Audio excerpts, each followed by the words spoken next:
నర్సాపూర్ నియోజకవర్గంలో రామచంద్రపూర్, ఎల్లాపూర్, అవంచ, మాదాపూర్ గూడెం పలు గ్రామాలలోని బీజేపీ అభ్యర్థి మురళీధర్ యాదవ్ గడప గడపకు ప్రచారాన్ని కొనసాగిస్తున్నారు. నియోజకవర్గంలోని పలు గ్రామాలకు చెందిన కొంతమంది నాయకులు, కార్యకర్తలు తమ మద్దతు తెలుపుతూ టీఆర్ఎస్, కాంగ్రెస్ పార్టీకి రాజీనామా చేసి బీజేపీ పార్టీలో చేరటం జరిగింది. వడ్డేపల్లి కుర్మ సంఘం నాయకులు, అల్లిపూర్, మంగాపూర్ ఉప సర్పంచ్ యాదగిరి గ్రామానికి చెందినటువంటి నాయకులు నర్సాపూర్ బీజేపీ ఎమ్మెల్యే అభ్యర్థి మురళీధర్ యాదవ్ సమక్షంలోని బీజేపీలో చేరారు.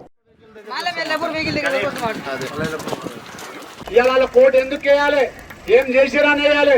ఒక్కసారి గెలిపిస్తుంది, 2 సార్లు గెలిపిస్తుంది, 5 సార్లు గెలిపిస్తుంది. ఇంకెన్నిసార్లు గెలిపిస్తాం మేము? ఈ పార్టీ కాకపోతే ఆ పార్టీ, ఆ పార్టీ కాకపోతే ఈ పార్టీ. మనది బీసీల పార్టీ. ఇవాళ తెలంగాణ వచ్చిన తర్వాత నరేంద్ర మోడీ గారు బీసీ బిడ్డను ముఖ్యమంత్రి చేస్తాను ప్రకటించింది. ముద్రాజ్ బిడ్డను చేస్తాను. మనం అందరం గర్వించాలి.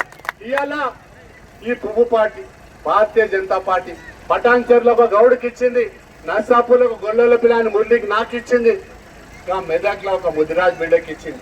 అన్ని కులాలకు ప్రాధాన్యత ఇస్తున్నది. కానీ ఇక 2 పార్టీలు మాత్రం, రెండు పార్టీలు కాంగ్రెస్ పార్టీ కానీ టీఆర్ఎస్, బీఆర్ఎస్ పార్టీ కానీ అగ్రవర్ణాలకి.